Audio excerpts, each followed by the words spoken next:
বেশিরভাগ সময় আমাদের জীবন কাটে মানুষকে খুশি করতে গিয়ে, যার বাস্তব ফল দেখা যায় দিন শেষে কেউ কাউকে আর খুশি রাখতে পারি না। 10টা ভালো করলেও মনে না রাখলেও ওই একটা 19-20 হলে সেটা আজীবন খোঁটা দিতেই থাকে, আজীবন ওইটা স্মরণ করিয়ে দিতে থাকে।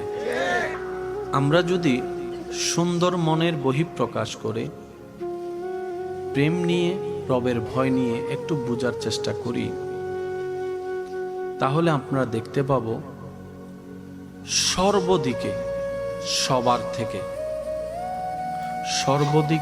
সবার থেকে সবচাইতে বেস্ট সৃষ্টি জগতে আল্লাহ সেভাবে সাজিয়ে দিয়েছেন আমাদের নবী রাহমাতুল লিল আলামিনকে।